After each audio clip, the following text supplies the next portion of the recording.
ମାନେ 1999 ମସିହାରେ ଯେତେବେଳେ ମହାବାତ୍ୟା ହେଇଥିଲା ସେତେବେଳେ ମୁଁ ଏମିତି କଲେଜରୁ ଫେରିକି ଯାଇକି ବସିଛି, ମହାବାତ୍ୟା ହେଇଗଲା।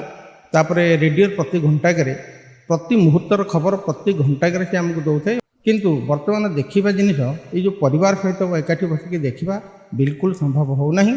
ରେଡ଼ିଓରେ କିନ୍ତୁ ସେଇ ଅଶ୍ଳୀଳତା ହିଁ ବିଲକୁଲ ନାହିଁ।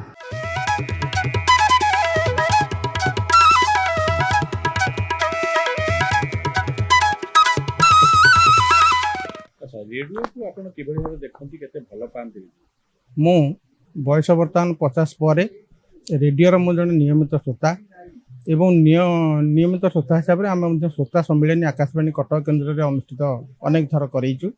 ଏବେ ବି ମଧ୍ୟ ଘରେ ରେଡ଼ିଓ ଅଛି, ମୁଁ ପ୍ରତିଦିନ ରେଡ଼ିଓ ବି ଶୁଣେ। ବର୍ତ୍ତମାନ ବାଙ୍କି ମହାବିଦ୍ୟାଳୟରେ ମୁଁ ଲାଇବ୍ରେରିଆନ୍ ଭାବରେ କାମ କରୁଛି। ଫେବୃଆରୀ 12, 13, 14 ରଖିଛି ରେଡ଼ିଓ। ଫେବୃଆରୀ 12, 13, 14 ଏଠି ଗୋଟେ ରେଡ଼ିଓ ପ୍ରଦର୍ଶନୀ କରାଯାଏ ଏବଂ ବିକ୍ରି ମଧ୍ୟ ହୁଏ। ମୁଁ ଆସିଥିଲି ପ୍ରକୃତରେ ଫିଲିପ୍ସ, ମର୍ଫି କିମ୍ବା ବୁଚ୍ର କୌଣସି ଏକ ରେଡ଼ିଓ ସେଟ୍ କିଣିକି ନେବା ପାଇଁ, ଯେତେ ପଇସା ପଡ଼ିଥିଲେ ବି ନେଇଥାନ୍ତି। କିନ୍ତୁ ଦୁଃଖର ବିଷୟ ରେଡ଼ିଓ ଏଠି ପ୍ରାୟ ମିଳୁନାହିଁ।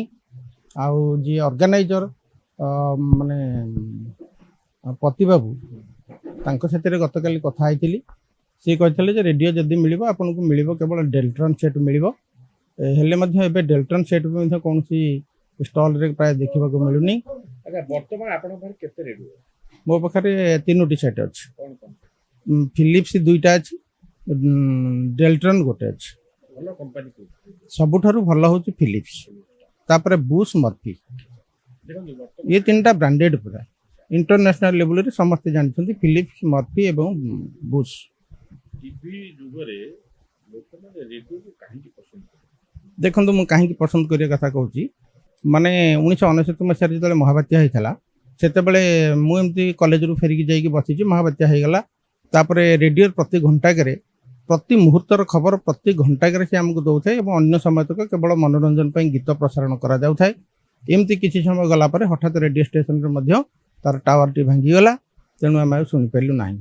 କିନ୍ତୁ ସେଇ କ୍ଷେତ୍ରରେ ଆମ ପାଖରେ ଯଦି ହାମ୍ ରେଡ଼ିଓ ଥିବ ତାହେଲେ ଆମେ ସମସ୍ତ କଥାକୁ ଜାଣିପାରିବା, ସେ କୌଣସି ଅସୁବିଧା ହେବନି। ଯେତେ ଦୂରରେ, ଯେତେ ପାଣି ଭିତରେ, ଜଙ୍ଗଲ ଭିତରେ ଯେଉଁଠି ଥିଲେ ବି ହାମ୍ ରେଡ଼ିଓ ମାଧ୍ୟମରେ ଆମେ ଜାଣିପାରୁଥିଲେ।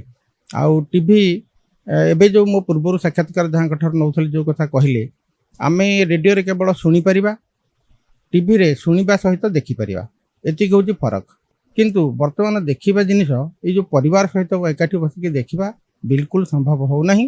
ରେଡ଼ିଓରେ କିନ୍ତୁ ସେଇ ଅଶ୍ଳୀଳତା ହିଁ ବିଲକୁଲ ନାହିଁ।